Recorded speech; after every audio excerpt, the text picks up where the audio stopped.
Hey guys, tonight we begin with something darker, a story soaked in blood, politics, and accusations that could end with your body swinging from a rope. Before we dive in, take a moment to like the video and subscribe, but only if you genuinely enjoy what I do here. Let me know in the comments where you're tuning in from and what time it is for you. It's always fascinating to see who's joining us from around the world. Now dim the lights, maybe turn on a fan for that soft background hum, and let's ease into tonight's journey together. In 1469, a woman married a king in secret. No permission, no announcement, no traditional alliance, just a widow with 2 sons and a crown she wasn't supposed to touch. Her name was Elizabeth Woodville, and within a decade she'd be called a witch, a seductress, and a threat to the English throne. But here's what they don't tell you in history class. She wasn't accused because she practiced magic. She was accused because she won. Her mother, Jacquetta of Luxembourg, was dragged into court and charged with sorcery. Her crime? Helping her daughter seduce a king using dark magic. The evidence? A small Lud figurine found in a house, that's it. But the accusation alone was enough to destroy reputations, strip titles, and justify murder. Because in medieval England, if you couldn't beat a woman politically, you called her a witch. And tonight, we're pulling apart every layer of this story. The secret marriage, the political warfare, the accusations, the executions, and what really happened when 2 women dared to rise in a world built to keep them kneeling. So settle in, this is going to take a while. 1464, England is freshly scarred from civil war. The Wars of the Roses, Lancaster versus York, have been tearing the country apart for years.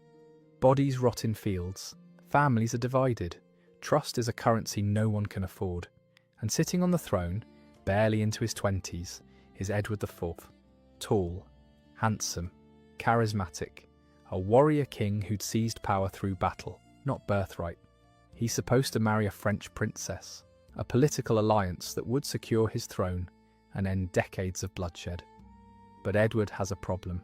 He's impulsive, arrogant, and absolutely terrible at following advice. One day, while travelling through Northamptonshire, he stops near the village of Grafton Regis. That's where he sees her, Elizabeth Woodville, standing under an oak tree, holding her 2 young sons by the hand. Imagine the scene. Dust from the road settling on her skirts. Her boys, maybe 5 and 7 years old, gripping her hands so tight their knuckles are white. She's a widow. Her husband, Sir John Grey, died fighting for the other side. The Lancastrians, Edward's enemies. She's lost her lands, her income, her security, everything, and she's there to beg. Not for money, not for titles, just for her son's inheritance back. The lands that were stripped from her when her husband died on the wrong side of history. Edward notices her immediately. Beautiful? Yes. But that's not what stops him. It's her composure. She doesn't grovel, doesn't weep, doesn't play the damsel. She looks him directly in the eye and asks for what's hers. Edward, used to women throwing themselves at him, is intrigued. He offers her a deal. The kind of deal kings offer widows they find attractive. Become his mistress, and he'll restore her son's lands. Elizabeth refuses. Not rudely, not dramatically. Just no. Edward is stunned, rejected, fascinated. He'd expected tears or gratitude, or at least negotiation. Instead, she just turned and started to walk away, her sons trailing behind her like small soldiers. And then he does something no one saw coming. He marries her, in secret. No council approval, no public ceremony, no negotiation with France. Just a quiet wedding in her mother's home, witnessed by a priest, her mother Jacquetta, and a handful of servants who were probably sworn to silence on pain of death. Elizabeth Woodville, a widow with no royal blood and 2 sons from a Lancastrian marriage, just became Queen of England. And when Edward finally tells his council, months later, they lose their minds. His chief advisor, the Earl of Warwick, had been in France negotiating a marriage treaty. Imagine him, standing in a French court, promising a princess that she'll be Queen of England, shaking hands with diplomats, signing preliminary agreements, and then receiving word that Edward had already married someone else, a nobody, a Lancastrian widow. Warwick looks like a fool. The entire nobility is furious. This isn't how kingship works. You don't marry for love, you marry for alliances, land and power. Marriage is a business transaction, and Edward just tore up the contract. But Edward doesn't care. He's king. He'll do what he wants. And Elizabeth? She walks into that court, head high, and takes her place as queen. No apologies, no excuses, no bowing to the men who think she doesn't belong there. And that's when the whispers started. How did a mere widow, with no political power, convince a king to throw away a French alliance? How did she make him risk everything? The answer, according to her enemies, was obvious: witchcraft. But before we get to accusations and trials, and women being dragged through the mud, we need to understand something. Elizabeth Woodville wasn't just lucky. She wasn't just beautiful. She was strategic, calculating, and she had learned from the best. Her mother, Jacquetta of Luxembourg, wasn't just nobility. She was European nobility, born into one of the most powerful families on the continent. Her first husband, the Duke of Bedford, brother to King Henry V of England, a man 30 years her senior. A political marriage that puts her at the centre of English-French politics during the 100 Years' War. When he died, Jacquetta was young, wealthy, and one of the most eligible women in Europe. She could have married any duke, prince or lord. Kings would have considered her. Instead, she married for love. Richard Woodville, a mere knight. Handsome, yes. Charming, absolutely. But politically, nobody. He had no title, no vast estates, no army, just a good sword arm and a smile that apparently made Jacquetta forget about duty. The match was scandalous. Jacquetta was stripped of some of her wealth, fined for marrying without royal permission. Whispers followed her for years. How could a woman of her status lower herself like that? What kind of spell had this knight cast over her? See the pattern forming? Powerful woman makes an unconventional choice, marries someone beneath her station, refuses to apologize for it. Must be magic.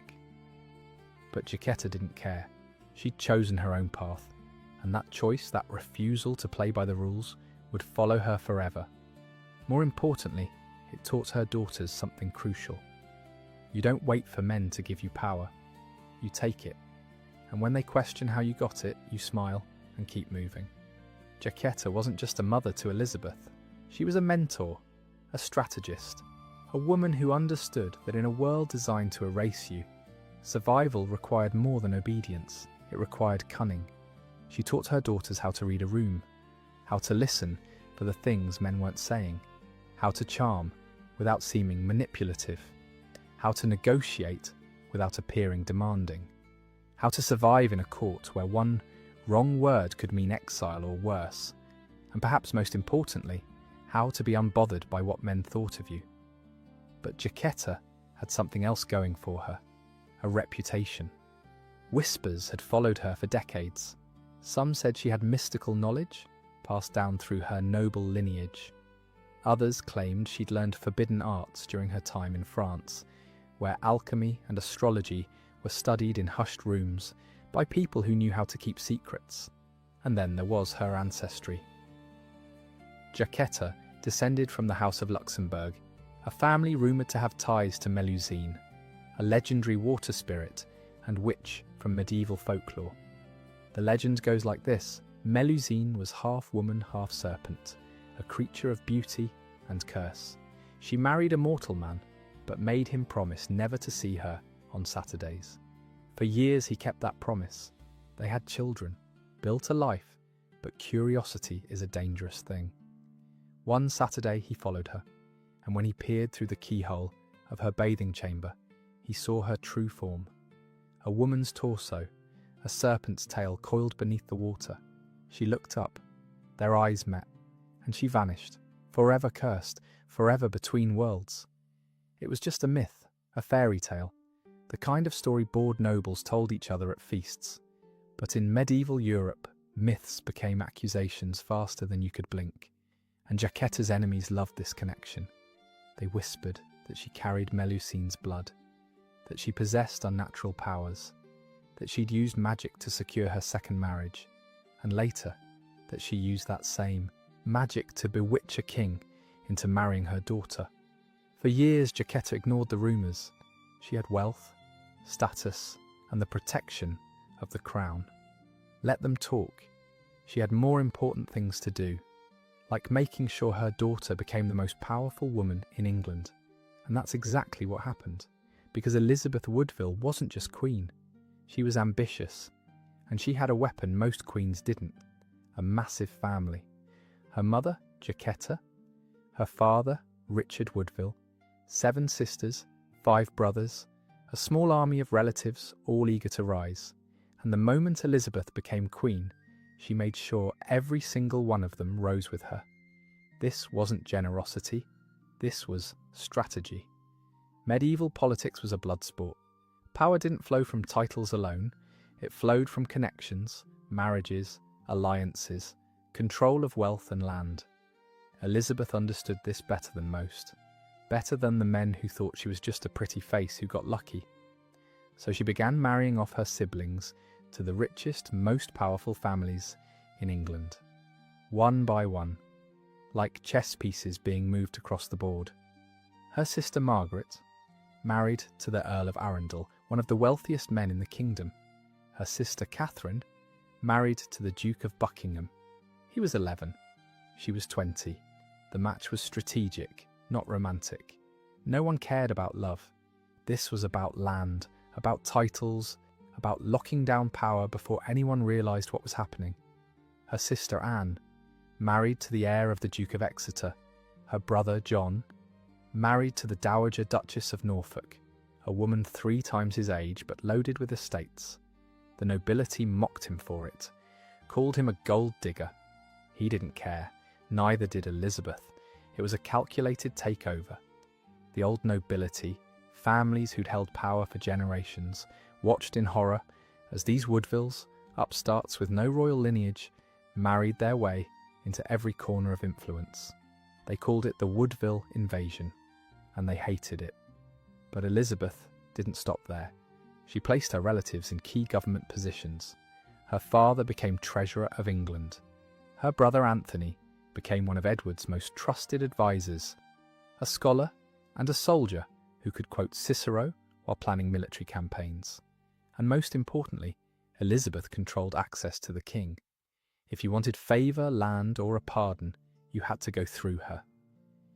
She sat in on council meetings, read state papers, made suggestions that Edward, besotted and probably exhausted, almost always accepted. Elizabeth wasn't just queen consort, a decorative figurehead who smiled and bore airs. She was a political operator, and the nobility, they couldn't stand it. Because she wasn't born into this, she wasn't supposed to have this kind of power. Women weren't supposed to maneuver like this. They were supposed to be silent, obedient, grateful for whatever scraps men threw them. But the real problem wasn't her ambition, it was that she was good at it. Her family's rise was swift, organised, and nearly unstoppable. By the late 1460s, the Woodvilles were everywhere. In government, in the military, in the church, in every noble household that mattered. And the old guard, led by the Earl of Warwick, the man who'd helped put Edward on the throne, was being slowly pushed out. Warwick had expected to control the young king, to be the power behind the throne. The kingmaker, they called him. He'd put Edward in power. Surely that meant Edward owed him everything. Instead, he found himself sidelined by a woman and her upstart family. Every suggestion he made was countered by a Woodville. Every position he wanted for his allies went to a Woodville instead. He was being erased, slowly, methodically, and he knew exactly who was behind it. Warwick seethed. And when men like Warwick seethe, they don't just complain, they plot. By 1469, Warwick had had enough. For years he'd watched the Woodvilles rise, watched them take positions he thought belonged to men like him.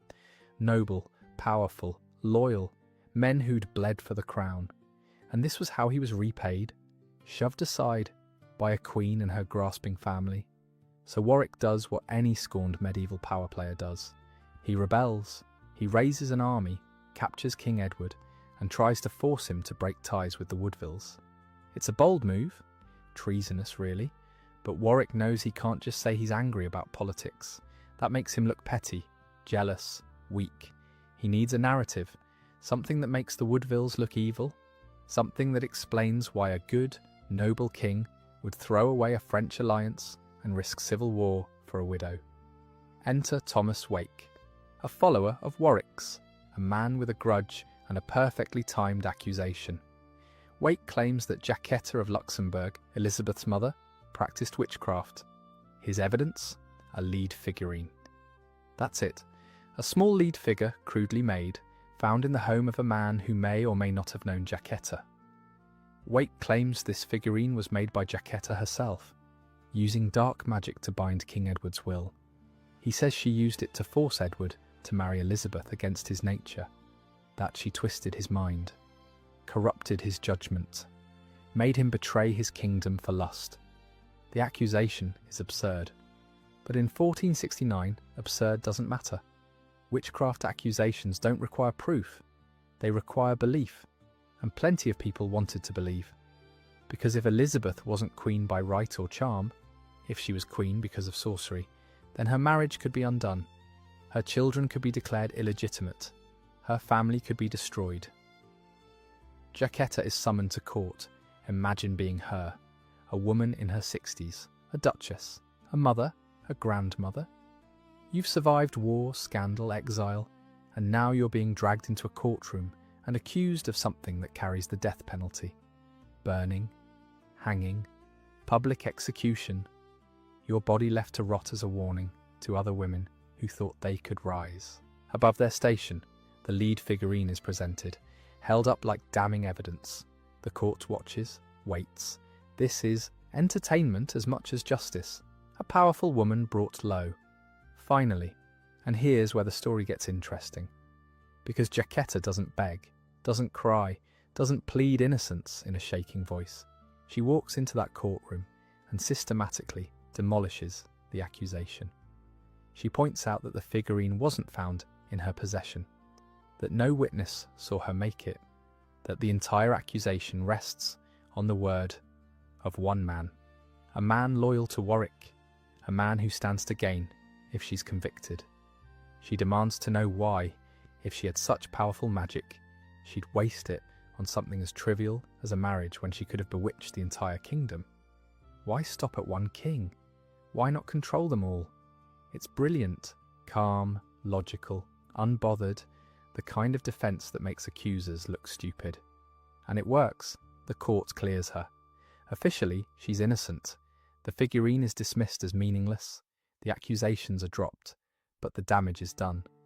Because the accusation alone has tainted her name. Her family's name. People will always remember that she was accused. They'll forget that she was cleared. And more importantly, it set a precedent. If you want to destroy a powerful woman, you don't need evidence. You just need the word witch. Jacquetta walks out of that courtroom free. But she's not the same woman who walked in. Something has shifted. She knows now that no amount of wealth, status, or innocence can protect her. As long as she's a woman with power, she's a target. And her daughter Elizabeth, watching all of this unfold, learns the same lesson. But Warwick's rebellion doesn't end with a failed trial, because the accusations didn't stop the Woodvilles. If anything, they became more entrenched, more determined, and Warwick, he's not done, not even close. After his rebellion fails, Warwick flees to France. Most people would assume that's the end of the story. A disgraced noble in exile, stripped of power, forgotten by history. But Warwick isn't most people. He's the kingmaker. And if Edward won't listen to him, he'll find someone who will. In one of the most shocking political reversals in English history, Warwick, who'd spent years fighting for the Yorkists, switches sides. He joins the Lancastrians, the very people he'd helped Edward defeat, the people whose king, Henry VI, had been locked in the Tower of London for years. half mad and completely powerless. Warwick makes a deal with Margaret of Anjou, Henry VI's wife, a woman who hates Warwick almost as much as she hates Edward. But hate is flexible when you want your throne back. They agree to work together. Warwick will invade England, overthrow Edward, and put Henry VIII back on the throne. And in 1470, he does exactly that.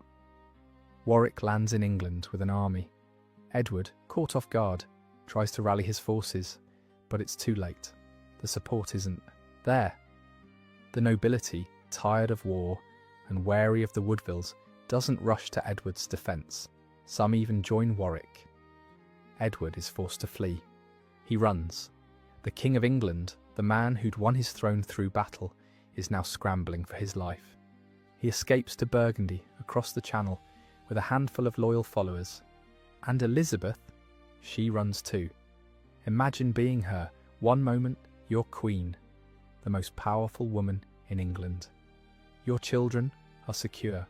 Your family is untouchable. And then, in the span of weeks, everything collapses. Your husband is gone. Your enemies control the kingdom. And you're left alone, pregnant, terrified, with 3 young daughters in tow. She takes sanctuary in Westminster Abbey. Sanctuary was a medieval legal protection. If you made it to a church, no one could legally drag you out. It was supposed to keep you safe, but safe is a relative term when you're a queen whose enemies control the kingdom. Elizabeth spends months in that abbey, hiding, waiting. The stone walls are cold, damp. There's no royal comfort here, no servants, no feasts, just her daughters, and the priest who looks at her with pity every time he brings food. She doesn't know if Edward is alive, doesn't know if he's raising an army or if he's already dead. She has no information, no allies, no power, just the clothes on her back and the certainty that if Warwick finds her, she's finished. And then in November 1470, while in sanctuary, she gives birth to a son, Edward, the first male heir born to her and King Edward IV. She holds her newborn child in a cold stone room, surrounded by her daughters, not knowing if her husband is alive or if she'll ever see him again. This wasn't a fairy tale. This was survival. But here's the thing about Elizabeth Woodville. She doesn't break. She doesn't collapse into despair or give up. She waits. She plans. She keeps her daughters calm. She feeds her newborn son. And she believes, or forces herself to believe, that Edward will return. And in 1471, he does. Edward lands in England with an army borrowed from his brother-in-law, the Duke of Burgundy. He marches toward London, and in a series of brutal, bloody battles, he destroys Warwick's forces. At the Battle of Barnet, fought in thick fog, Warwick is killed. Cut down in the chaos, his body stripped, left in the mud, the kingmaker dead. And Edward, he reclaims his throne. Henry VI, the Lancastrian king who'd been briefly restored, dies shortly after. Officially, natural causes. Unofficially, murdered in the Tower of London, probably on Edward's orders, possibly by Edward's own hand. No one knows for sure. No one asks too many questions. Edward is back, secure, victorious, and Elizabeth? She leaves sanctuary, returns to court, and resumes her place as queen. Stronger, more cautious, more determined than ever. But the accusations don't stop. They never do. Because even in victory, even with her husband back on the throne, and her son secured as heir, Elizabeth is still a woman in power, and that makes her dangerous, the whispers continue. Witchcraft, sorcery, unnatural influence. Some claim she used magic to bring Edward back from exile. Others say she cursed Warwick's army, that the fog at Barnet was her doing. It's nonsense, but it spreads anyway. Because once you call a woman a witch, the label sticks. You don't need new evidence. The old accusations are enough. They linger, they poison, they wait. And Elizabeth knows it. She can feel the eyes on her, the suspicion, the resentment. But she also knows something else. She has sons now, 2 of them, Edward and Richard, heirs to the throne. And as long as her sons live, her power is secure. By the mid-1470s, Elizabeth Woodville seems untouchable. Her husband is king. Her son, Edward, is heir to the throne. Her family controls vast estates and political influence. She'd survived rebellion, accusations, and exile. For a brief moment, Elizabeth Woodville thought she'd won. She hadn't, because medieval security was always fragile. Power was a game played in whispers and daggers, and the rules could change overnight. Elizabeth knew this. She'd lived it, so she did what any strategic queen would do. She prepared. Her sons, Edward and Richard, were raised with the full weight of royal expectation, tutored by the best scholars, trained in Latin, French, theology and statecraft. Edward, the eldest, was sent to Ludlow Castle on the Welsh border, where he held the title Prince of Wales and learned how to govern. He had his own household, his own council. He was being groomed to be king. Richard, the younger, remained at court, still a child, playful, innocent, unaware that his life was a political chess piece. Elizabeth kept them close when she could, protected, monitored, because she understood something most people didn't. Her power was tied entirely to her children. If Edward IV died, her young son would become king. And if her son became king, she would hold the regency. She would rule. But that future required one thing: Edward IV staying alive, and in April 1483, that plan fell apart. Edward IV died suddenly. He was only 40 years old. The official cause was likely pneumonia or some other infection. Some whispered poison, but there's no evidence. Just a king who'd lived hard, fought wars, indulged in feasts, kept mistresses, and whose body finally gave out. The timing? Devastating. His heir, young Edward, was only 12, too young to rule alone, which meant a regency, a council of advisors who would govern in his name until he came of age. And Elizabeth, as Queen Mother, expected to hold significant power in that regency. She'd been involved in government for years. She knew the players, knew the strategies. This was her moment, but she wasn't the only one with plans, because Edward IV had a brother, Richard, Duke of Gloucester, a man who'd fought loyally for Edward throughout the Wars of the Roses, a man who'd never betrayed his brother, a man who, by all accounts, expected to play a major role in the regency. But Richard had no intention of sharing power with a Woodville-controlled regency. He'd watched Elizabeth and her family dominate his brother for years. He wasn't going to let them dominate his nephew too.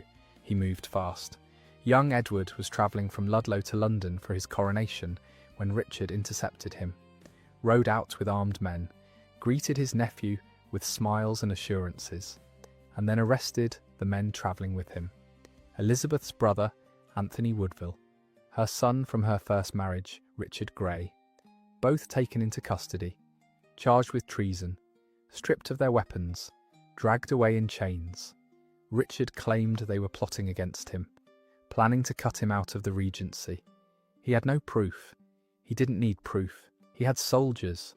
And when Elizabeth heard the news, she didn't wait to see what happened next.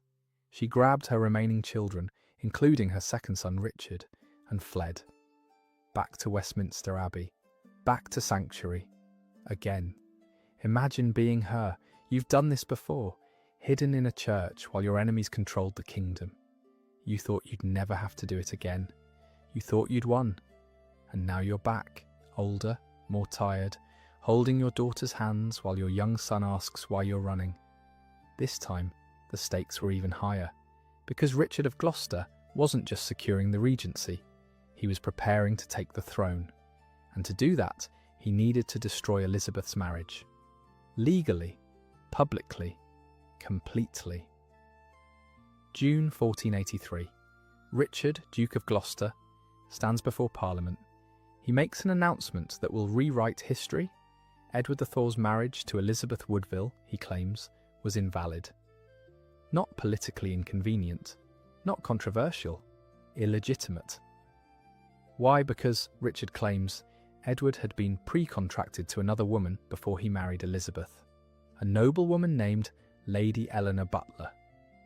According to medieval law, if you made a binding marriage contract with someone, even if you never completed the ceremony, that contract had legal weight. And if Edward had made such a contract with Eleanor before marrying Elizabeth, then his marriage to Elizabeth was void, which meant their children, including young Edward, the heir, were bastards, illegitimate, unable to inherit. It was a legal nuclear bomb, and it worked. Parliament accepted Richard's claim. Young Edward was declared illegitimate. His title as Prince of Wales was stripped, and Richard, noble, loyal, experienced Richard, was crowned King Richard III. The young princes, Edward and Richard, were moved to the Tower of London, officially for their protection. The Tower wasn't just a prison, it was a royal residence. Kings stayed there before their coronations. So when Richard moved the boys there, it was presented as tradition, preparation. But they were never crowned. They were never seen again. To this day, no one knows for certain what happened to them. The leading theory, Richard had them murdered. 2 boys, 12 and 9 years old, smothered in their beds, their bodies hidden somewhere in the tower, buried in a wall or under a staircase or dumped in the Thames. In 1674, workmen found 2 small skeletons buried beneath a staircase in the tower. They were assumed to be the princes. The bones were placed in an urn in Westminster Abbey, but no one could prove it. Not then. Not now. And their mother, Elizabeth Woodville, locked in sanctuary, could do nothing. She didn't know if her sons were dead or alive. No one would tell her. Richard controlled the narrative, controlled the kingdom, controlled everything. Imagine being her. You're in sanctuary. Again. Your daughters are with you, pale and terrified. Your sons are gone. Your brothers are dead, executed by Richard on charges of treason. Your first son from your first marriage, Richard Grey, beheaded. Your brother Anthony, the scholar and soldier, beheaded. You don't know if your youngest sons are alive. You have no army, no allies, no power. Just stone walls and prayers. But Richard wasn't finished, because calling her marriage invalid wasn't enough. He needed to explain why Edward had been so obsessed with her, why he'd thrown away a French alliance, ignored his counsel, and married a widow in secret. The answer, once again, was witchcraft. Rumours spread, likely encouraged by Richard's supporters, that Elizabeth and her mother Jacquetta had used sorcery to ensnare Edward, that they'd bewitched him with love potions, charms, and dark magic, that Elizabeth had cast a spell over him, twisted his mind, made him a puppet. It was the same accusation from 1469, reheated and weaponized, and this time there was no trial, no defence, just whispers. Elizabeth, the witch queen, Jacquetta, the sorceress, a family cursed, dangerous, unnatural. It didn't matter that Jacquetta was dead by this point. She died in 1472, years before any of this. But dead women make excellent scapegoats. They can't defend themselves, can't sue for slander, can't stand in a courtroom and dismantle accusations with logic. So the rumours spread, and they stuck. Because once you call a woman a witch, the accusation does the work for you. You don't need proof, you just need fear. And fear was everywhere. In the court, in the streets, in the sanctuary, where Elizabeth hid with her daughters, listening to footsteps outside, and wondering if today was the day Richard decided sanctuary didn't matter anymore. Elizabeth Woodville spent months in Westminster Abbey, not as a queen, as a prisoner. Sanctuary was supposed to protect her, but Richard controlled the kingdom. He could have starved her out, cut off supplies, forced her into submission, and he almost did. Elizabeth had her daughters with her, 5 girls, the eldest being Elizabeth of York, around 17. Once they'd been royal princesses, now they were refugees, living in cramped quarters, sleeping on hard floors, running low on food, uncertain of their future. The youngest daughter, Bridget, was barely 4 years old, too young to understand why they were hiding, why there were no servants, why her mother's face looked like stone. Elizabeth's brothers had been executed. Her sons were missing, likely dead. Her husband was dead. She had no power, no leverage, just survival. But she wasn't broken, because even in sanctuary, even with nothing, Elizabeth was planning. She knew Richard's position was fragile. He'd taken the throne by force and legal trickery, but plenty of people still saw him as a usurper. The boys he'd declared illegitimate were still Edward IV's sons. People remembered that. And more importantly, people remembered Richard's brother. Edward had been loved, charismatic, a warrior king who'd won his throne in battle. Richard? Richard was the brother who'd stood in the shadows. Loyal, yes. Capable, absolutely. But not beloved. And now he was king, and the princes were gone. And rumours were already starting to swirl. Did Richard kill them? Did he order it? Did he look the other way, while someone else did it? No one knew, but everyone was asking. And in 1483 a rebellion rose against him. Led by the Duke of Buckingham, ironically, a man married to one of Elizabeth's sisters. Buckingham had supported Richard's claim to the throne, helped him seize power, and now, months later, he turned against him. The rebellion was supposed to restore Edward V, Elizabeth's eldest son, to the throne. But by the time the rebellion was underway, rumours had spread that the princes were already dead. So the rebels pivoted. They decided to back a different claim. Henry Tudor, a Lancastrian exile, a man with a shaky claim to the throne, descended from an illegitimate line on his mother's side. He'd been living in Brittany for years, waiting for an opportunity, and now, suddenly, he had one. But the rebellion failed. Buckingham was betrayed by one of his own men, captured, dragged before Richard, and executed, beheaded in the town square as a warning to anyone else who thought about rising against the new king. Richard had won. Again. But the rebellion proved something important. Richard wasn't secure. His throne was built on sand. And Elizabeth, watching all of this unfold from sanctuary, began negotiating. Quietly, carefully. Through intermediaries, she agreed to leave sanctuary if Richard guaranteed the safety of her daughters. No harm, no forced marriages, no imprisonment. Richard swore an oath, publicly, in front of witnesses. He promised that Elizabeth's daughters would be protected, treated with honour, given appropriate marriages. Elizabeth emerged from sanctuary, not because she trusted him, she didn't, but because staying there meant slow death, starvation, madness, and her daughters deserved better. She left the abbey and returned to court, but she was no longer queen. She was the king's guest, a woman stripped of title and power, living on Richard's charity. And she never trusted him, not for a second, because within 2 years Richard's reign would collapse. And the man who destroyed him? A Lancastrian exile named Henry Tudor, the same man the rebels had tried to rally behind in 1483.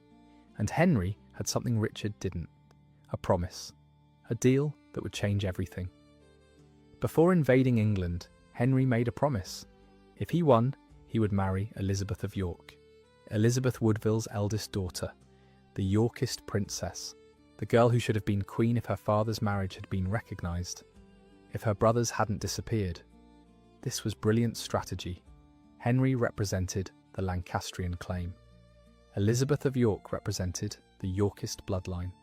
Their marriage would unite the two warring houses, Red Rose and White Rose, joined together, an end to decades of civil war.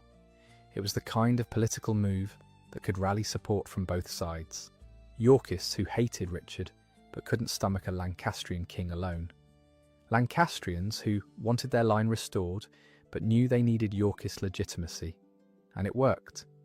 In 1485, Henry invaded England. He landed in Wales with a small army, marched east, and gathered supporters as he went. Men who'd been waiting for this moment, waiting for someone to challenge Richard. They met at the Battle of Bosworth Field, August 22nd, 1485, Richard III versus Henry Tudor. The final battle of the Wars of the Roses, though no one knew it yet. Richard had the larger army, more experience, the advantage of being the crowned king. But Henry had something Richard didn't: momentum, anger, and the quiet support of men who decided Richard had gone too far. The battle was chaos, swords clashing, horses screaming, men slipping in mud and blood, and then, in one of the most dramatic moments in English history, Richard made a choice. He saw Henry across the battlefield, saw his chance to end this in single combat, to prove he was the rightful king. He charged, wearing his crown, into battle, like something out of legend. It was brave, it was stupid, and it got him killed. Richard was surrounded, dragged from his horse, hacked down in the mud. His skull was split open, his body stabbed repeatedly. Someone stripped his armour, someone else stripped his clothes. By the time they were done, the king was naked, bloodied. His corpse slung over a horse and paraded back to Leicester. His crown, the one he'd worn into battle, was found in a thorn bush, picked up, and placed on Henry Tudor's head. Henry Tudor became King Henry VII, and Elizabeth Woodville, she just backed the winning side. Her daughter, Elizabeth of York, became queen. Her bloodline would sit on the throne. Everything she'd fought for, her children, her family, her survival, had just paid off. But here's the twist, the part they don't tell you in the history books. Henry VII didn't trust the Woodvilles, and he especially didn't trust Elizabeth Woodville. Why would he? She was a woman who'd clawed her way to power once before, who'd survived rebellions and accusations, who'd played the political game better than most men. Henry wasn't stupid. He knew that kind of woman didn't just retire quietly, so he kept her close, but not too close. He married her daughter. Yes, united the Roses, yes, became the founder of the Tudor dynasty, yes. But Elizabeth Woodville herself? She was a problem he needed to contain. At first she had some influence, some money, some position at court. She was the Queen Mother, the grandmother of future kings. She should have been honoured, respected, celebrated. Instead, within a few years, Henry stripped her of her lands and titles, all of them. Her income, her estates, her dower rights as Edward IV's widow. Gone. The official reason? She'd made peace with Richard III. She'd left sanctuary and accepted his protection. She'd allowed her daughters to attend Richard's court. Therefore, she was disloyal, untrustworthy, complicit. It was absurd. She'd been trapped in sanctuary with no food, no allies, and 5 daughters to protect. What was she supposed to do? Starve to death on principle? But Henry needed a reason, and that was good enough. In 1487, Elizabeth Woodville was forced into a convent, Bermondsey Abbey, on the south bank of the Thames, a cold, damp place where noble women went to disappear. Officially, it was said she'd chosen a quiet religious life, that she wanted to spend her remaining years in prayer and contemplation. Let's be real, she was exiled, silenced, removed from power. Imagine being her.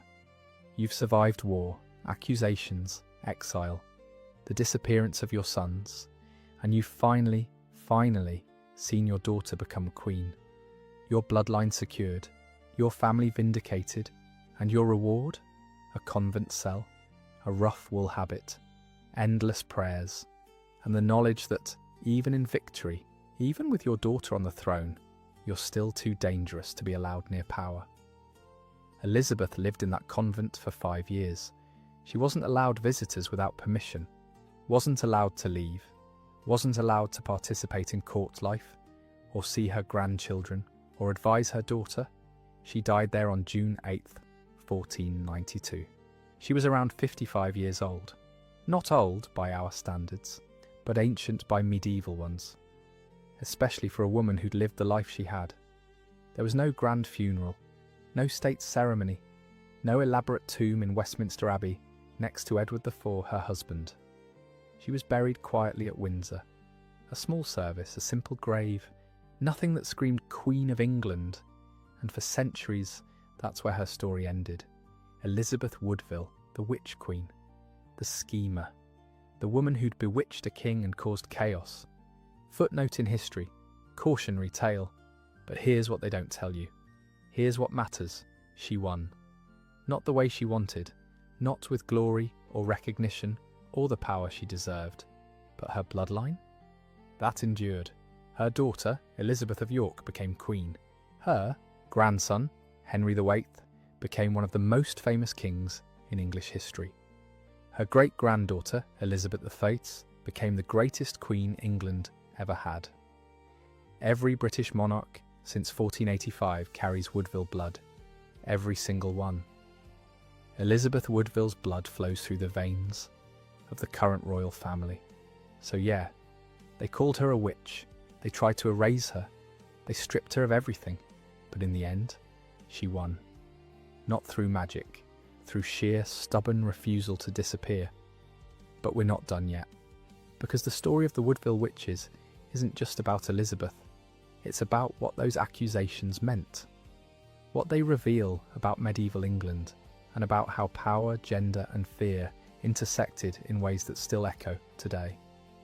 Let's talk about what witchcraft accusations actually were, because they weren't about magic, they were never about magic. In medieval England, witchcraft was a political weapon, a social control mechanism, a way to destroy someone without needing actual evidence of wrongdoing. You couldn't just arrest a woman because you didn't like her. You couldn't just strip her of property because she was inconvenient. You needed a reason. Witchcraft gave you that reason. Think about it. What was Jacquetta accused of? Making a lead figurine to bewitch the king. That's it. No one saw her cast a spell. No one witnessed a ritual. No one found books of dark magic or ingredients for potions. Just a figurine. Could have been made by anyone. Could have been a child's toy. Could have been planted. Didn't matter. The accusation alone was enough to drag her into court, to taint her reputation, to make people question everything about her.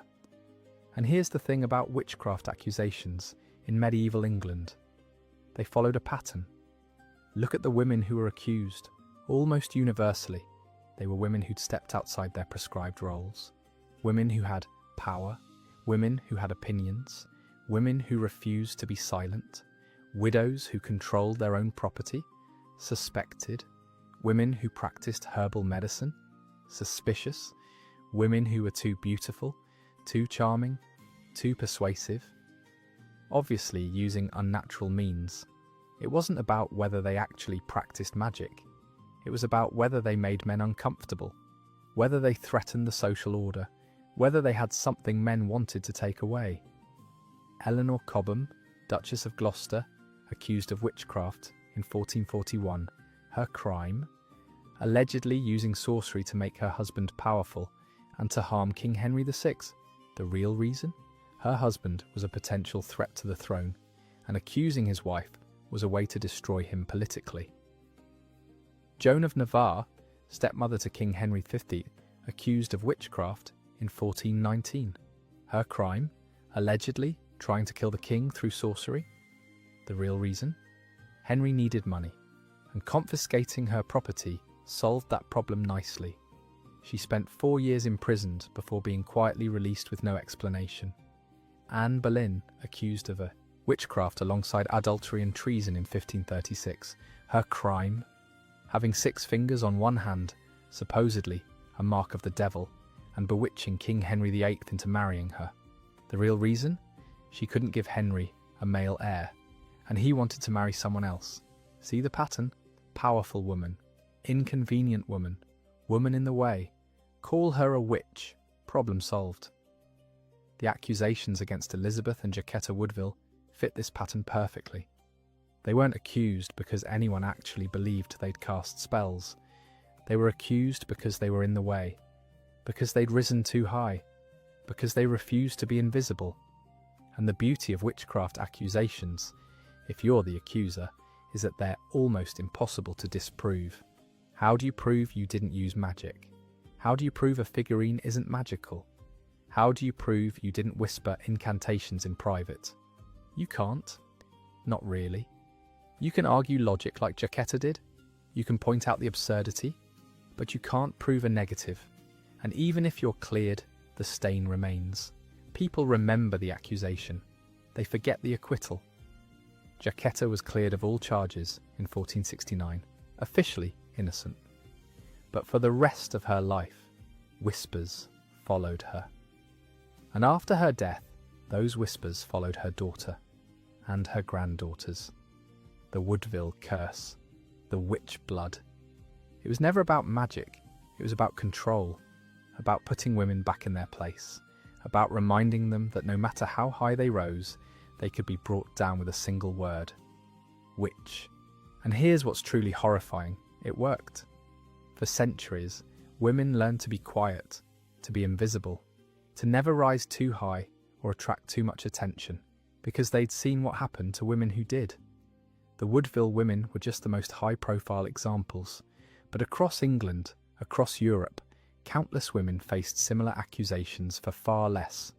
For being too old, too ugly, too pretty, too smart, too independent, for owning land, for refusing marriage, for having opinions.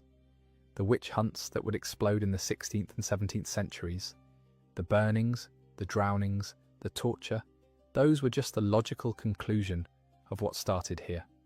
The systematic targeting of women who didn't conform, who didn't submit, who dared to exist loudly, and the Woodville accusations, they set a precedent.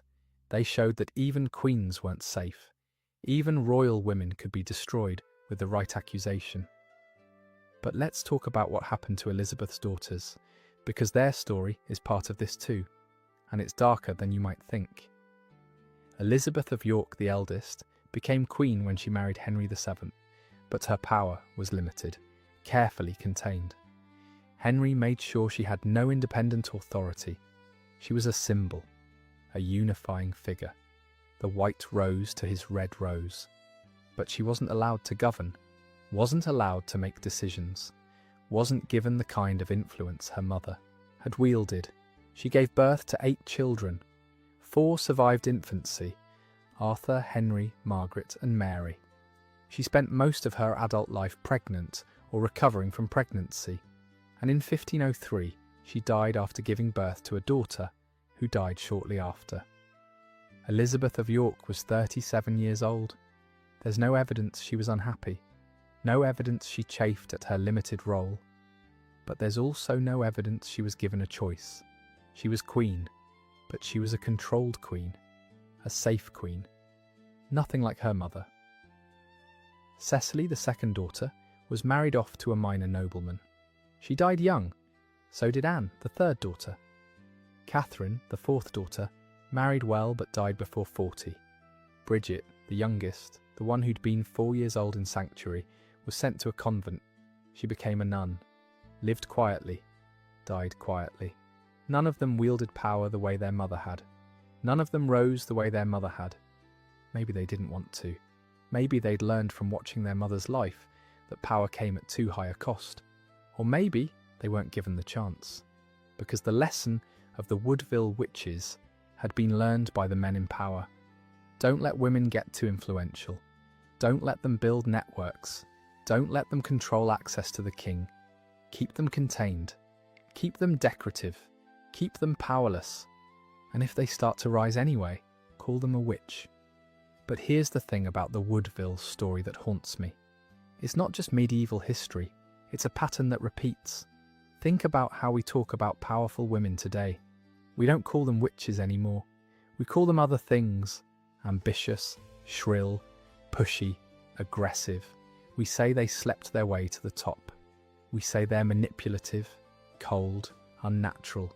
Different words, same function. Destroy the woman's credibility. Make people question how she got her power. Suggest there's something wrong with her, something unnatural, something that needs to be stopped. Elizabeth Woodville was called a witch because she married above her station, because she placed her family in positions of power, because she influenced her husband, because she was strategic and smart and refused to be sidelined. Today, we'd call her ambitious. We'd question her motives. We'd write think pieces about whether she was likable, whether she was too aggressive, whether she was the right kind of woman to have power. The accusations change. The underlying message doesn't. Women who reach for power are dangerous, unnatural, not to be trusted. And here's the really insidious part. The accusations stick even when they're disproven. Jacquetta was cleared of witchcraft, completely exonerated, but for the rest of her life, and for centuries after, she was known as the witch. Elizabeth Woodville was never formally accused. Her mother took the fall for that, but she's remembered as the Witch Queen, the seductress who used unnatural means to trap a king. Modern historians know better. We know. There was no magic. We know the accusations were political, but the stain remains. In popular culture, in fiction, in the collective memory, Elizabeth Woodville is still the witch, still the schemer, still the woman who got power through manipulation rather than merit. It's the same thing that happens to powerful women today. The accusation becomes the story. The defense is forgotten. And years later, people remember that there was something suspicious about her. Something not quite right, even if they can't remember exactly what. The Woodville Witches weren't witches, but they were dangerous. Not because they practiced magic, because they proved that women could play the political game as well as men. Better than men in some cases. And that was unacceptable.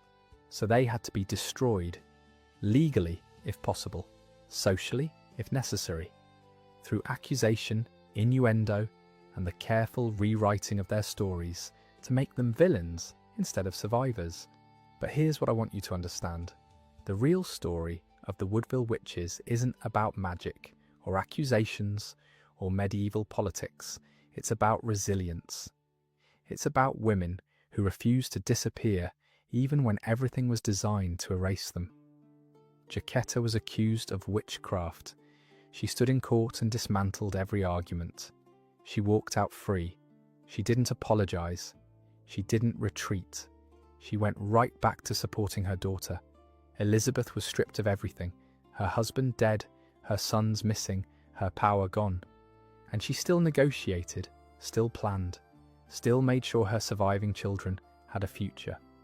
She didn't break, she bent, she survived. And when she was finally forced into a convent, removed from power, erased from court life, her bloodline was already secured. Her daughter was queen. Her grandson would be king. Her great-granddaughter would become the greatest monarch England had ever seen. They tried to erase her. They failed. That's the real story of the Woodville Witches. Not spells or sorcery, just women who refused to stay down, who fought with the only weapons they had, intelligence, strategy, and an absolute refusal to accept the limitations placed on them. Were they perfect? No. Elizabeth's ambition for her family did destabilize the kingdom. Her rapid elevation of the Woodvilles did breed resentment. Her influence over Edward did contribute to political tensions. But here's the question we should be asking. Would we judge a man the same way? If a king elevated his family, would we call it witchcraft? If a man used charm and intelligence to gain power, would we question whether he'd used unnatural means? Of course not. We'd call him strategic, politically savvy, a skilled operator. But Elizabeth was a woman, so she was a witch. And that double standard, that fundamental inequality in how power is perceived based on gender, that's what the Woodville story is really about. It's about how women who reach for power are punished for it, how they're accused, diminished, erased, how their accomplishments are attributed to magic or manipulation or sex rather than skill, how they're remembered as villains even when they were just trying to survive. The accusations against the Woodville women weren't anomalies. They were part of a system designed to keep women powerless, to punish those who stepped out of line, to remind everyone else what happened when you reached too high. But the system didn't work, not completely, because Elizabeth Woodville's blood still flows through the British royal family, because her story survived, because we're talking about her today, more than 500 years after her death. She's not forgotten. She's not erased. She's remembered. Not the way she should be, not as the political strategist and survivor she was, but she's remembered nonetheless. And maybe that's the final victory. Not the bloodline, though that matters, not the cleared accusations, though that matters too, but the simple fact that she's still here, still being discussed, still forcing us to confront uncomfortable questions about power and gender and the ways we punish women for daring to rise. The Woodville Witches weren't witches, they were women. Complicated, ambitious, flawed, brilliant women who lived in a world that wanted them silent and found ways to be heard anyway. And if that's witchcraft, if refusing to disappear is magic, then maybe we need more witches. Let's talk about the evidence that didn't exist. Because that's the thing about the Woodville accusations. When you actually look at what they were accused of, there's nothing there, just whispers and innuendo and one suspicious figurine, the lead figurine found in Thomas Wake's possession. That was the entirety of the physical evidence against Jacquetta. One small object, no witnesses to its creation, no testimony about how it was used, no explanation of what spell it was supposed to represent. In a modern court, that case would be laughed out in 5 minutes. But this wasn't a modern court. This was 1469. And witchcraft accusations didn't require the same burden of proof as other crimes. Why? Because witchcraft was, by definition, a secret crime. It happened in shadows, in private, with no witnesses, so the lack of evidence could actually be used as evidence. She's clever enough to hide her magic. She's powerful enough to leave no trace. The absence of proof becomes proof of how dangerous she is. It's a perfect trap. No evidence? That just shows how good she is at witchcraft. Evidence? Even better. Either way, you're guilty. And here's what's truly chilling. The figurine probably wasn't even Jacquetta's. It was found in someone else's house. Someone connected to Warwick's faction. Someone who had every reason to want the Woodvilles destroyed. Was it planted? Probably. Was it fabricated evidence? Almost certainly. But in 1469, that didn't matter. The accusation had been made. The damage was done. Even after Jacquetta was cleared, even after the court found no merit to the charges, people still whispered, still wondered, because witchcraft accusations plant seeds of doubt that are almost impossible to uproot. Think about how it would have played out in everyday conversation. Did you hear Jacquetta Woodville was accused of witchcraft? Yes, but she was cleared. Still though, where there's smoke, there's fire. Why would anyone accuse her if there wasn't something to it? That's how it works. The accusation creates suspicion. The suspicion persists, even after the accusation is disproven, and the woman in question never fully escapes it. For the rest of Jacquetta's life, she was the woman who'd been accused, and for the rest of Elizabeth's life, she was the daughter of the woman who'd been accused, and for the rest of their family line, they were descended from witches. Never mind that it was all lies. Never mind that the evidence was non-existent. Never mind that the accusations were politically motivated. The stain remained, and that's exactly what the accusers wanted. They didn't need to prove witchcraft. They just needed to plant the idea, let it grow, let it poison everything. But here's what fascinates me about Jacquetta's defense. She didn't just deny the charges. She went on the offensive. She pointed out the logical flaws. She questioned the motives of her accusers. She demanded to know why, if she was so powerful, she'd waste her magic on something as trivial as a marriage. And that last point is particularly brilliant, because it exposes the absurdity of the entire accusation. If Jacquetta had the power to bewitch a king, why stop there? Why not bewitch the entire court? Why not control the kingdom? Why not make herself queen instead of her daughter? The accusation only makes sense if you assume Jacquetta had just enough power to be dangerous, but not enough to be truly threatening. Which is, of course, exactly how people thought about women in general. Dangerous enough to be controlled, not powerful enough to be taken seriously. Jacquetta's defense basically said, either I'm powerless, in which case these accusations are ridiculous, or I'm all-powerful, in which case you should be a lot more worried than you are. You can't have it both ways. It was a rhetorical trap, and it worked. The court had to either admit the accusations were baseless, or admit they were accusing someone of being far more dangerous than they were prepared to deal with. They chose the former, cleared her, moved on. but the whispers remained, and those whispers shaped everything that came after. When Richard III needed to explain why Edward had married Elizabeth Woodville, the witchcraft narrative was already there, already established, already believed by enough people to be useful. Richard didn't have to work hard to convince people, he just had to remind them. Remember when Elizabeth's mother was accused of witchcraft? Remember those rumours? Well, turns out they were true all along. That's why Edward married her. He was bewitched, under a spell. Not responsible for his choices, it absolved Edward of responsibility. It explained away the marriage without making Edward look weak or foolish. He wasn't stupid or impulsive. He was a victim, a man under the influence of dark magic. And it gave Richard the justification he needed to declare Edward's children illegitimate. If the marriage was the result of witchcraft, it wasn't a real marriage. It was a magical compulsion, void from the beginning. Never mind that there was still no evidence. Never mind that Jacquetta had been cleared 14 years earlier.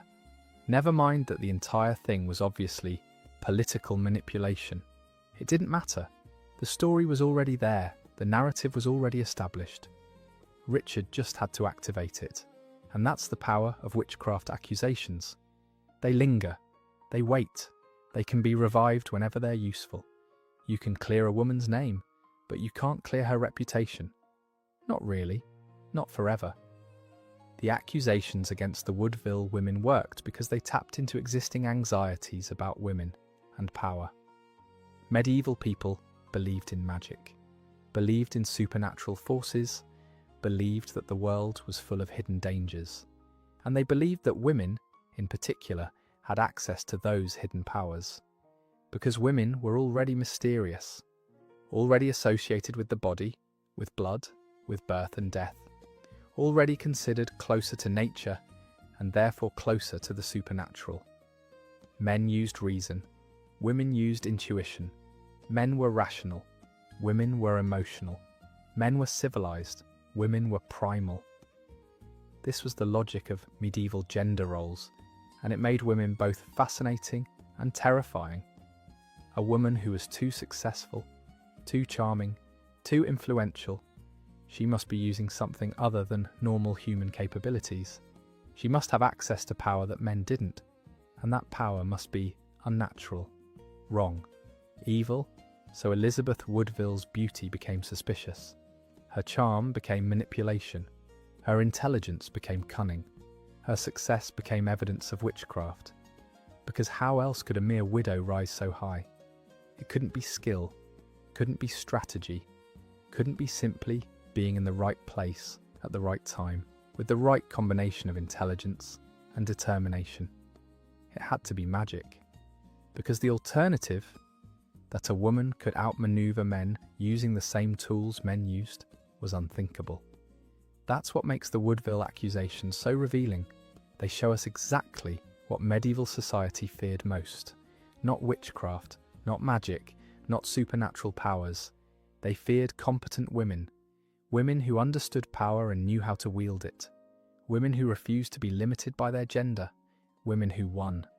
That was the real crime. Not sorcery. Success. And the punishment for that crime was to have your success attributed to unnatural means. To be remembered not as skilled but as suspicious. Not as powerful but as dangerous.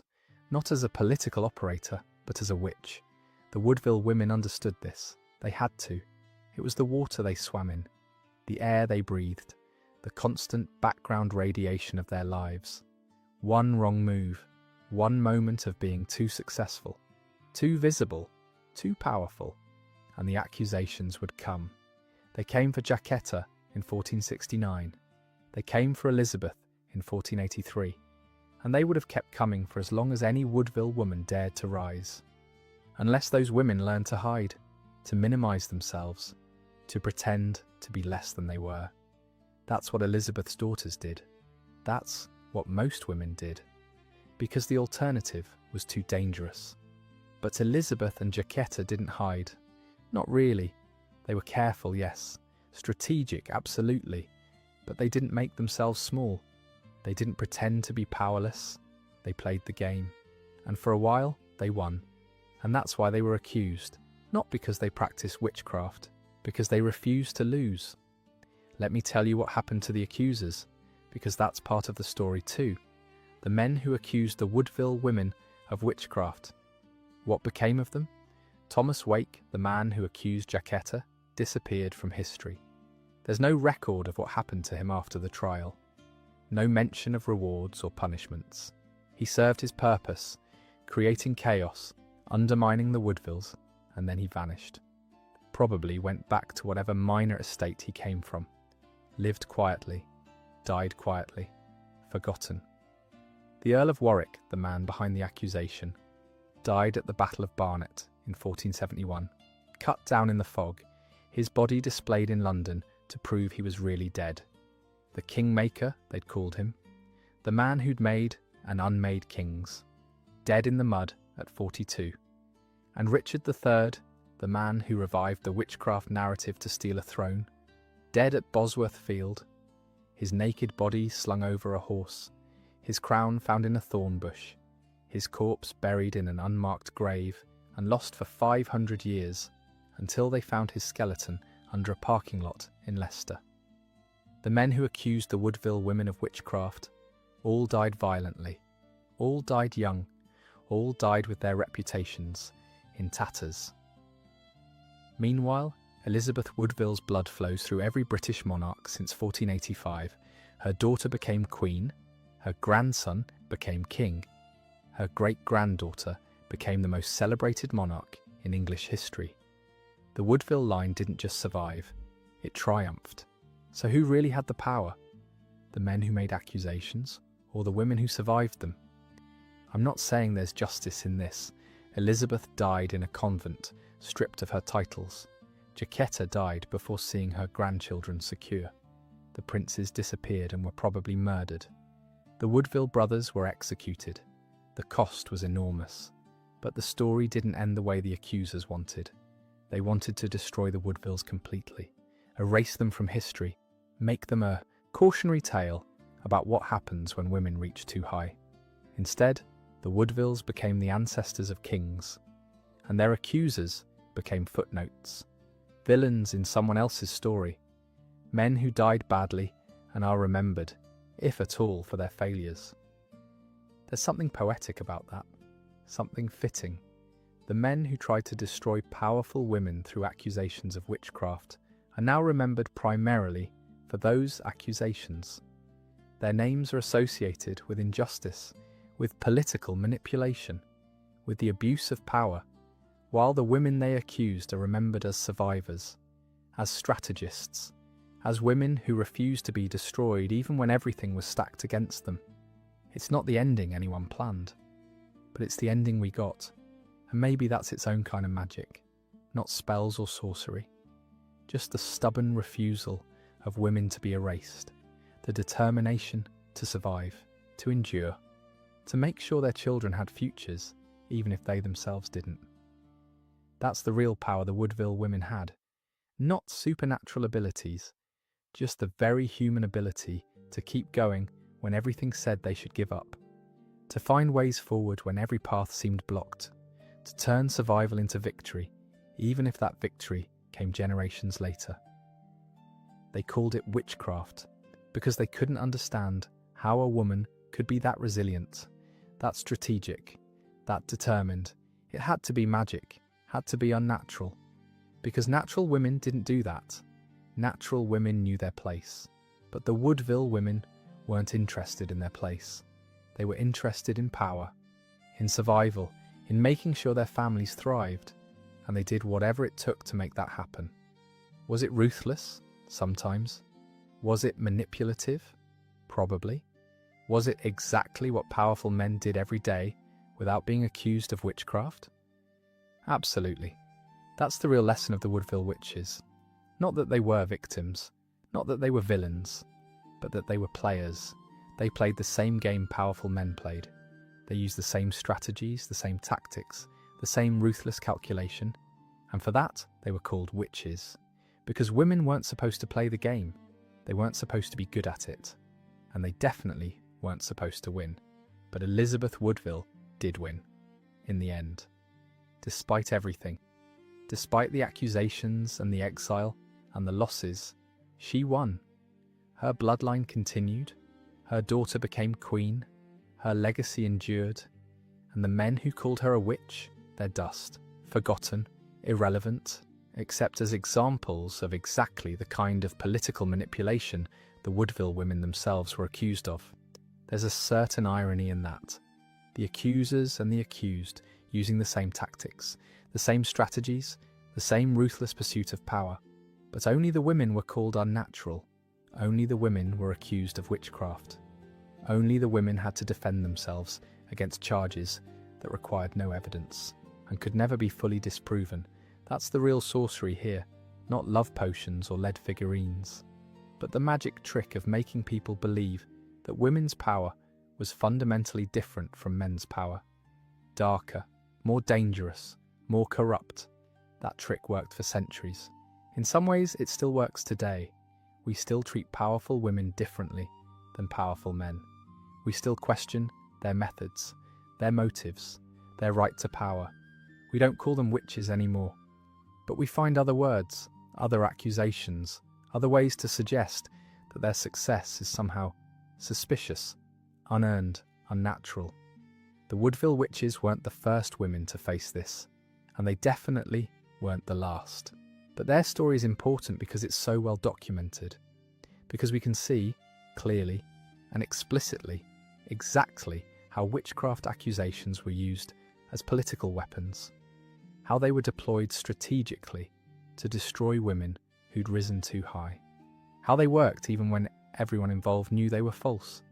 And that matters, because understanding how these accusations worked in the past helps us recognize when similar tactics are used today, when women's success is attributed to manipulation rather than merit, when their power is questioned in ways men's power never is, when they're held to different standards and judged by different rules. The words change, the underlying dynamics don't. And that's why the story of the Woodville Witches still matters, 500 years later. Because it's not really a medieval story, it's a human story, a story about power and gender and the ways we punish women for daring to compete. The accusations were false, the magic wasn't real, but the fear was real. The fear of women who wouldn't stay in their place, who wouldn't accept limitations, who saw power and reached for it with both hands. That fear got Jacquetta dragged into court, got Elizabeth exiled to a convent, got countless other women across Europe tortured and burned and drowned, because they were too successful, too confident, too unwilling to bow. The Woodville Witches weren't witches, they were just women who refused to lose. And in medieval England, that was the most dangerous thing a woman could be. So when we remember the Woodville Witches, let's remember them accurately. Not as sorceresses, not as villains, not as victims, but as political operators who played a dangerous game and survived longer than most, who used every tool available to them: beauty, charm, intelligence, strategy, family connections, to build power in a world that didn't want them to have any, who were accused of witchcraft not because they practiced magic, but because they succeeded. And let's remember that their story isn't over, because every time a powerful woman is questioned, doubted, or accused of using unnatural means to achieve success, the Woodville accusations are being repeated. The same dynamics, the same fear, the same determination to put women back in their place. The only difference is the vocabulary, but the Woodville women have the last laugh, because they're still here, still being discussed, still remembered, while their accusers are footnotes at best. Elizabeth Woodville's face looks out from medieval manuscripts. Her story is told in books and documentaries and historical fiction. Her bloodline sits on thrones. She won. Not the way she wanted, maybe, not with the recognition she deserved, but she won nonetheless. And that's the real magic. Not spells, just survival. Just the stubborn, relentless refusal to disappear. Just being too interesting, too complicated, too important to forget. They called her a witch, she became a legend. And legends don't die. They just get retold, reinterpreted, reclaimed. By people who recognize themselves in those old stories, who see their own struggles reflected in medieval accusations, who understand that the fight for women's right to power is ongoing. The Woodville Witches weren't fighting for feminism. That word didn't exist yet. They were fighting for survival, for their families, for themselves. But their fight became part of a larger story, a longer struggle, one that continues today. And that makes their story more than history. It makes it relevant, urgent. Because here's what no one tells you about the Woodville story. The accusations didn't just affect Elizabeth and Jacquetta. They affected every woman who came after them. They created a template, a playbook for destroying powerful women that would be used for centuries. Joan of Arc burned at the stake in 1431, before the Woodville accusations, but part of the same pattern. A woman who led armies, who claimed divine guidance, who wore men's clothing and refused to submit, accused of witchcraft and heresy, burned alive at 19 years old. Anne Boleyn, executed in 1536, accused of adultery, treason, and witchcraft. The evidence? She had 6 fingers on one hand, supposedly a devil's mark. She'd bewitched King Henry VIII into breaking with Rome. The reality? Henry wanted a new wife and needed Anne gone. The witchcraft accusation was just window dressing. The North Berwick witch trials in Scotland, 1590. Dozens of women tortured and burned. Their crime? King James VI believed they'd try to kill him with magic. The reality? Political paranoia and misogyny wrapped in supernatural fear. The Salem witch trials, 1692. 20 people executed, most of them women. Their crime? Being different, being difficult, being too independent, owning land, having opinions, refusing to conform. On and on, country after country, century after century. The accusations change slightly, the evidence varies, but the pattern remains the same. Powerful woman, inconvenient woman, woman who refuses to submit. Call her a witch, destroy her. The Woodville accusations were part of this continuum. They weren't unique, but they were high profile, royal, documented. And that makes them important, because we can trace exactly how they worked, who benefited, who suffered, and what the long-term consequences were.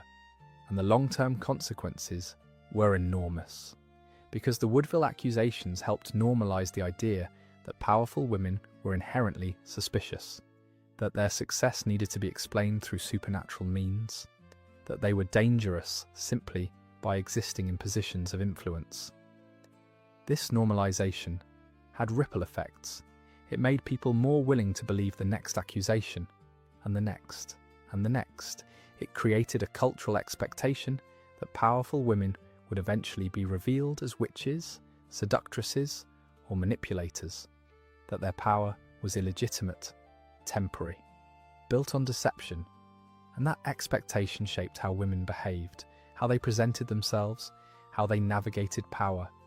Because if you knew that rising too high would get you accused of witchcraft, you learned to hide your ambition, to minimize your success, to credit men for your accomplishments, to make yourself small and unthreatening.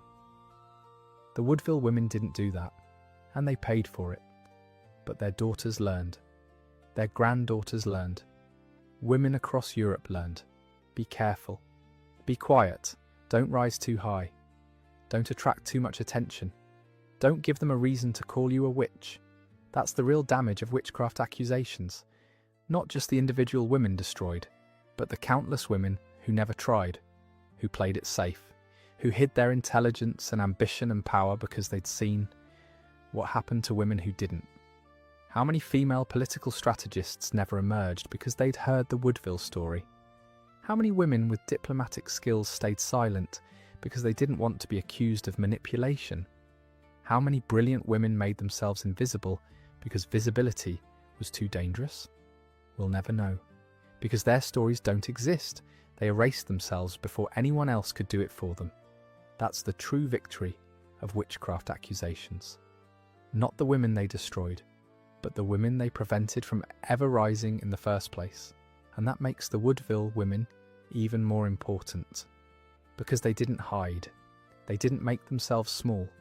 They rose despite knowing the risks, despite seeing what happened to women who stepped out of line. They did it anyway. That takes a special kind of courage, or maybe a special kind of desperation.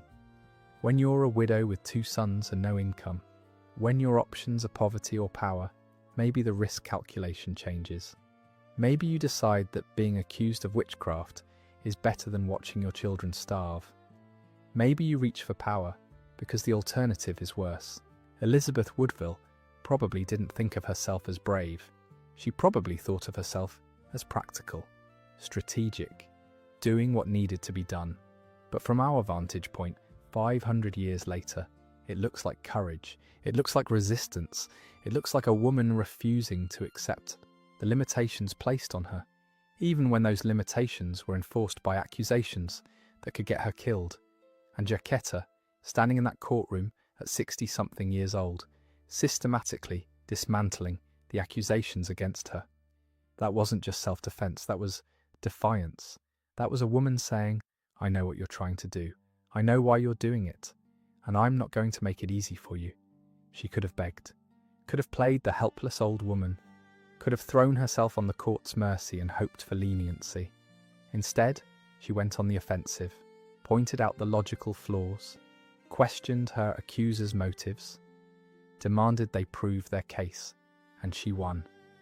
In that moment, in that courtroom, she won. It didn't save her reputation, it didn't stop the whispers, it didn't prevent Richard III from reviving the accusations 14 years later. But she won that battle. She stood up to powerful men who wanted her destroyed, and she walked out of that courtroom free. How many other women got to do that? How many other women accused of witchcraft got to defend themselves with logic and reason and walk away? Not many. Almost none. Most women accused of witchcraft were tortured until they confessed, drowned in water tests where sinking meant innocence, but also death, burned at the stake while crowds watched, their property confiscated, their families shamed, their names erased. Jacquetta was one of the lucky ones, because she was noble, because she had resources, because she had a daughter who was queen. That protection saved her. But it also shows how arbitrary the whole system was. Whether you lived or died often had nothing to do with evidence or guilt. It had to do with who you knew, what you owned, how much power you could wield in your own defense. And that's terrifying, because it means that for every Jacquetta who walked free, there were dozens or hundreds of women with no protection. Women who were accused by neighbours, by enemies, by men who wanted their land or wanted them silenced. Women who had no one to defend them, no courtroom to present their case, no chance to dismantle the accusations with logic. They just died, screaming, in pain. While people watched and called it justice, the Woodville women were privileged in their way, noble, connected, powerful enough to fight back, at least sometimes.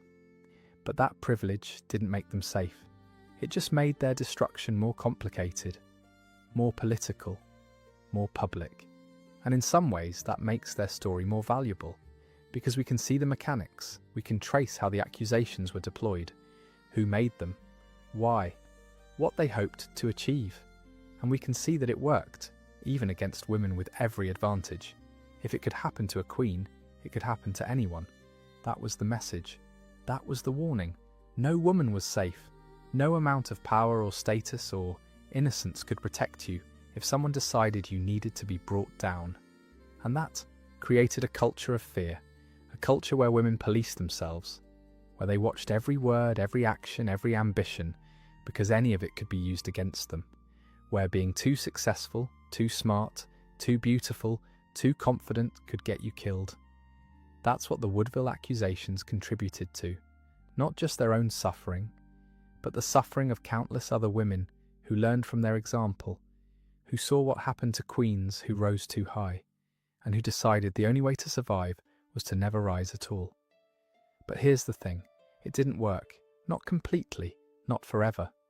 Because women kept rising anyway, kept fighting, kept refusing to disappear. Despite the accusations, despite the danger, despite everything. Elizabeth Woodville's great-granddaughter, became one of England's greatest monarchs. She never married, never let a man control her, ruled alone for 45 years. And yes, she faced accusations too. Whispers about her legitimacy, her relationships, her right to rule. But she survived them, outlasted them, became a legend. Catherine de' Medici, Queen of France, ruled as regent for her sons, navigated the French wars of religion, made and unmade alliances, wielded enormous power. And yes, she was accused of using poison and sorcery, called the Black Queen, blamed for massacres and political chaos. But she held power for decades, shaped European politics, refused to be destroyed. Queen Christina of Sweden, who abdicated her throne rather than marry, who dressed in men's clothing, who converted to Catholicism and scandalized Protestant Europe, who lived exactly as she wanted and didn't care what anyone thought. She faced accusations too, questions about her legitimacy, her sanity, her morals, but she lived her life on her own terms, on, woman after woman, rising despite the danger, fighting despite the accusations, surviving despite everything designed to destroy them. The Woodville women were part of that tradition, part of that long line of women who refused to stay down, who saw the risks and reached for power anyway, who understood that survival sometimes meant being dangerous, being threatening, being the thing men feared. And maybe that's the real lesson here. Not that women should avoid power to stay safe, but that power is never safe, not for anyone. Men who reached for power faced execution, exile, assassination. Women who reached for power faced all that, plus accusations of witchcraft. The danger was always there. The difference was what you were accused of, how your downfall was justified, what story was told about you after you died. The Woodville women understood this. They knew the game was rigged. They knew the accusations would come. They reached for power anyway, because the alternative, staying powerless, staying invisible, watching their families struggle, was worse. That's not a fairy tale. That's not a story about good triumphing over evil or justice prevailing. That's a story about cost-benefit analysis, about women making hard choices in a world with no good options, about survival through strategy and ruthlessness, and an absolute refusal to accept defeat. And somehow, they won. Not cleanly, not completely, not without enormous cost, but they won. Elizabeth's bloodline endured. Her daughter became queen. Her descendants ruled England for centuries. The accusations didn't destroy them, didn't erase them, didn't make them disappear. They're still here, still being talked about, still being analysed and debated and reinterpreted, still relevant 500 years later. Because their story is everyone's story. Every woman who's ever been accused of being too ambitious, too manipulative, too successful. Every woman who's been questioned about how she got her power. Every woman who's been told she doesn't belong. The Woodville Witches weren't special. They weren't unique. They were just women who wanted power in a world that didn't want to give it to them, who fought for it anyway, who paid the price and kept fighting, who lost everything and still didn't disappear. That's the real magic. Not spells or sorcery, just the stubborn, relentless, exhausting work of refusing to be erased, of surviving one more day, of making sure your children had futures even if you didn't, of playing a rigged game and finding ways to win anyway. They called it witchcraft because they couldn't comprehend it, couldn't understand how a woman could be that strategic, that determined, that unwilling to accept defeat. It had to be supernatural, had to be unnatural. Because natural women didn't do that. Natural women knew when they were beaten. But the Woodville women never learned that lesson, never accepted defeat, never stopped fighting. Even in a convent, stripped of everything, Elizabeth Woodville was still a queen, still a mother of kings, still a woman who changed history, and that's what terrified them. Not magic, not sorcery, but the simple, undeniable fact that a woman could do all that, could rise from nothing, could manipulate politics as skillfully as any man, could survive accusations, exile, rebellion, and loss, and still have her bloodline rule England. That was the real witchcraft. The real threat. Not supernatural power, just human determination, human intelligence, human refusal to accept the limitations placed on you. And if that's witchcraft, if refusing to disappear is magic, then every woman who's ever fought for power is a witch. Every woman who's ever refused to be silent is practicing sorcery. Every woman who survived despite everything designed to destroy her is performing miracles. The Woodville Witches weren't accused because they were different from other women. They were accused because they were the same.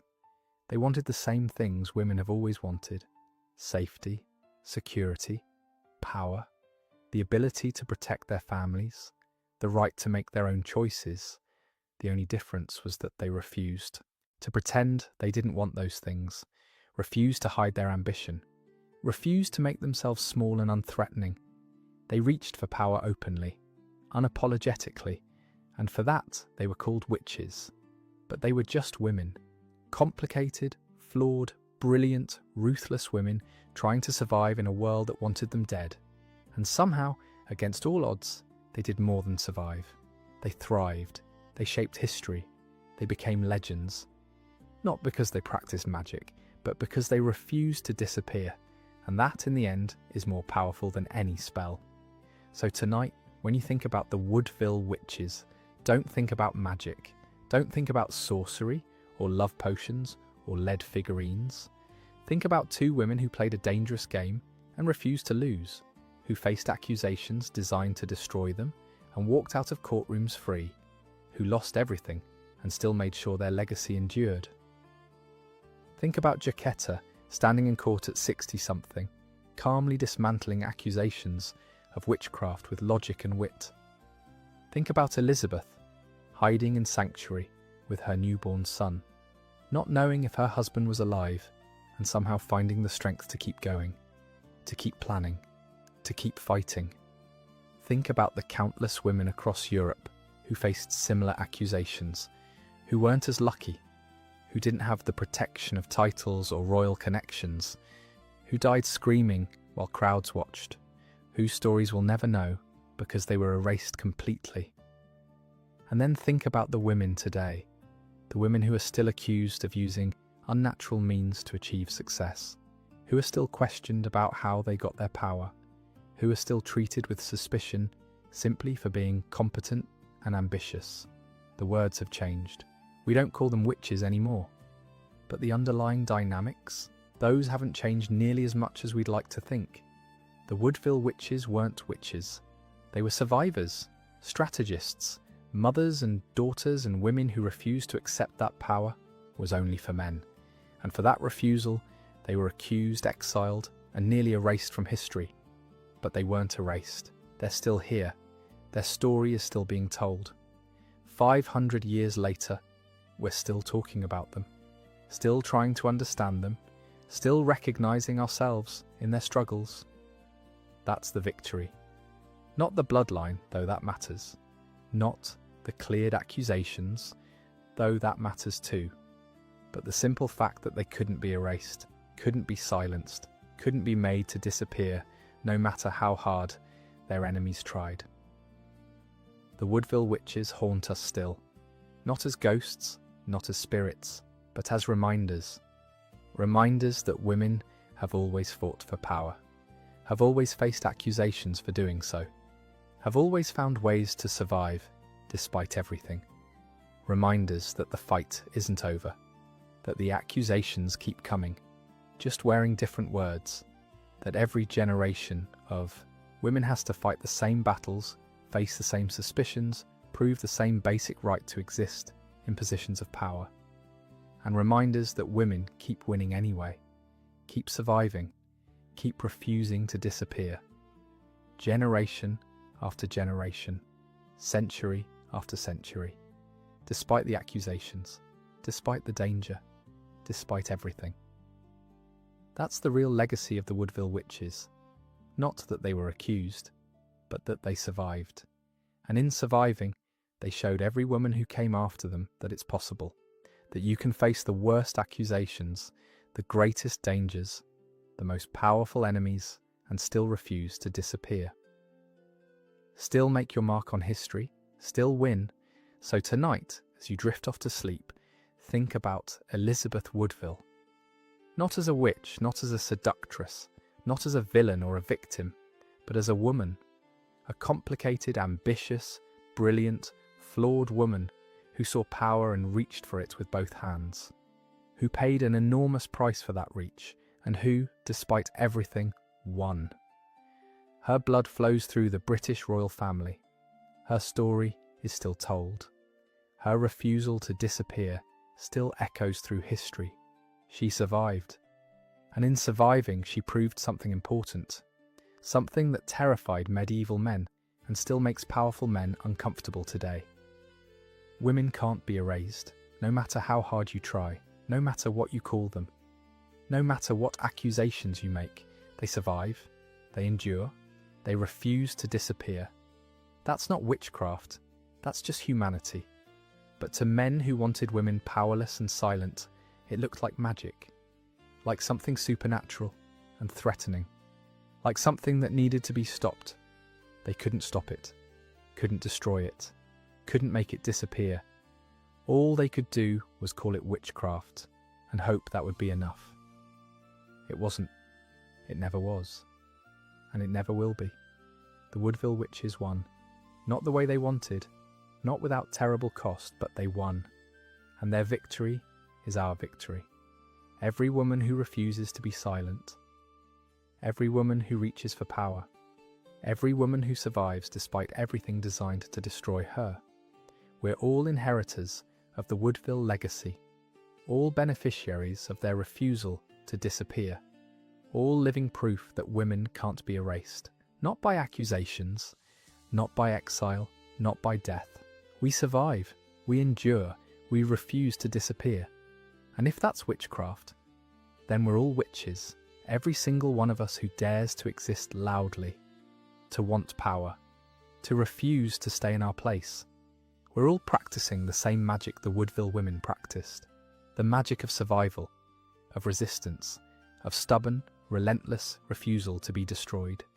So sleep well tonight, knowing you're part of that tradition, part of that long line of women who refused to disappear, who saw the accusations coming and stood up anyway, who understood the cost and paid it because the alternative was worse. The Woodville Witches aren't gone. They're everywhere, in every woman who fights, in every woman who survives, in every woman who refuses to accept that power is only for men. They called them witches, but they were just women, and that, in the end, was always enough. Thanks for staying with me tonight. If you made it this far, drop a comment and let me know what you think. What surprised you most about the Woodville story?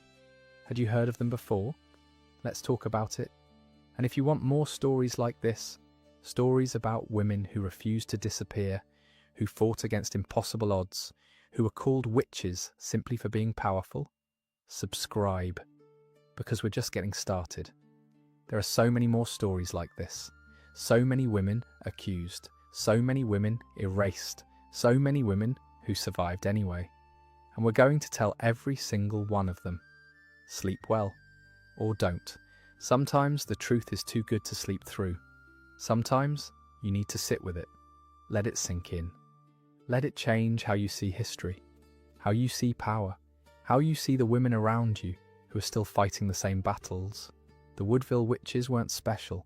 They were just women who refused to lose. And that makes them exactly like you. Exactly like every woman who's ever been told she doesn't belong and decided to stay anyway. So when someone calls you ambitious or aggressive or manipulative or any of the modern words we use instead of witch, remember the Woodville women. Remember that they faced the same accusations 500 years ago. Remember that they survived. Remember that you will too, because we always do. Women always survive. Always find ways forward. Always refuse to disappear. That's not magic.